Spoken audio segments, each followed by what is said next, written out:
All right, today we're diving into a law that really gets to the heart of our deepest instincts for safety.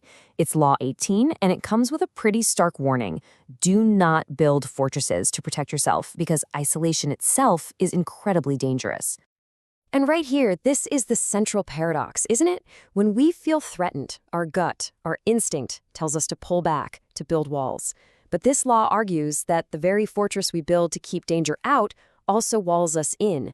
It cuts us off from vital information, from potential allies, everything we actually need to survive. You end up becoming a stationary, obvious target. So that's the big question we're going to explore. At what point does our search for security completely backfire, turning our safe space into a prison we built for ourselves? We're going to look at two very powerful rulers who took completely opposite paths, and the results, well, they couldn't be more different. So let's start with a really stark warning. We're going back to ancient China, to the story of Qin Shi Huangdi. This is the man who unified a nation, an incredible feat, but who ended up dying utterly and fatally alone. I mean, his story is just this tragic downward spiral. He starts out as this fearless warrior, conquering kingdoms to create what we now know as China. He builds the Great Wall, the ultimate symbol of defense. But as his power grows, so does his paranoia, and it just consumes him, driving him deeper and deeper into seclusion until his very lonely end. The scale of his isolation is hard to even wrap your head around. His palace wasn't a home, it was a labyrinth, designed to make him invisible. Think about it, 270 pavilions, all linked by secret tunnels. He'd sleep in a different room every single night. And the penalty for even accidentally seeing him? Instant death. He literally erased himself from the world he was supposed to be ruling. And this is where it all ends. He died while he was on a trip, miles away from his court, from his family. And because his death had to be kept a secret, his ministers hid the smell of his decomposing body with a cart full of salted fish. The most powerful man in the world, reduced to a hidden, rotting corpse. It's an unbelievable image. You see, while he was hiding from all these imagined threats, the real dangers were growing right inside his own court. Because he was totally cut off from information, his ministers were running the empire without him. They were plotting against him, and in all likelihood, they poisoned him. His fortress didn't protect him, it guaranteed his downfall.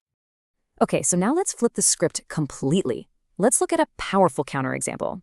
We're jumping to 17th century France, and a ruler who understood this principle perfectly. Louis XIV, the Sun King. He did the exact opposite of the Chinese emperor.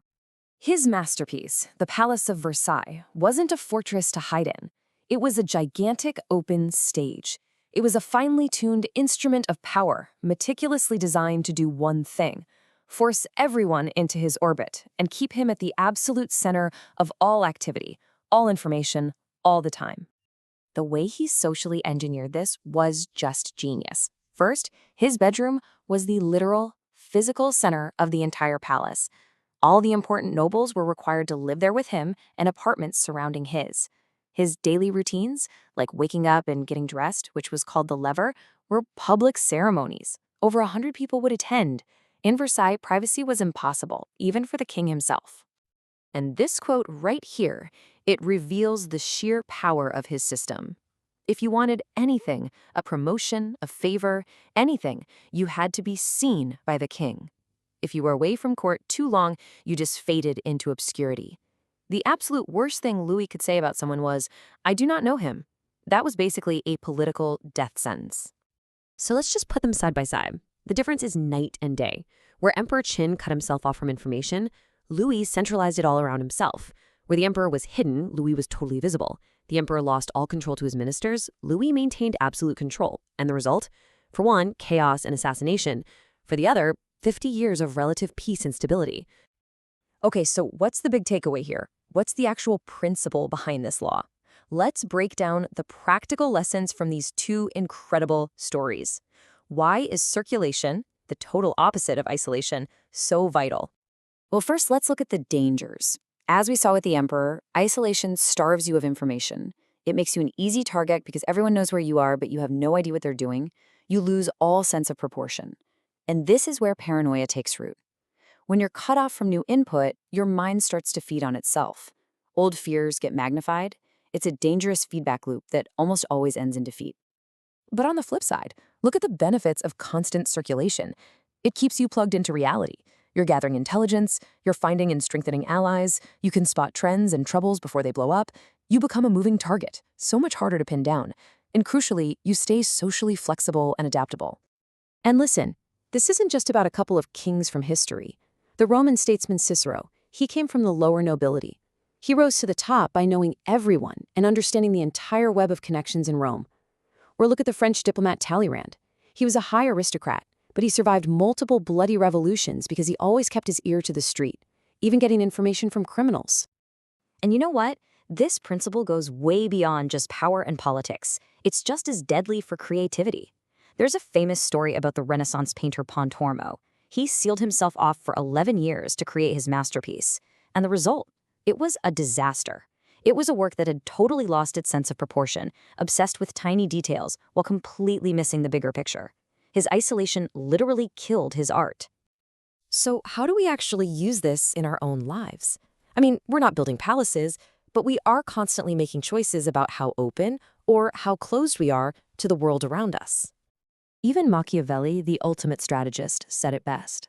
A wise leader relies on the goodwill of people, not on stone walls. A fortress is a giant symbol of your isolation, and frankly, it's often an open invitation for people to conspire against you. At the end of the day, it really boils down to these two different ways of thinking.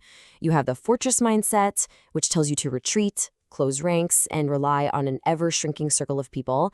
And then you have the Versailles mindset, which encourages you to be permeable, to move between different groups, and to mix with all kinds of people. So here's the key takeaway, the one thing to remember from all of this. In those moments of uncertainty or threat, fight that deep instinct to turn inward. This law advises the exact opposite. Force yourself outward. Make yourself more accessible. Seek out new allies. Circulate more widely than ever before.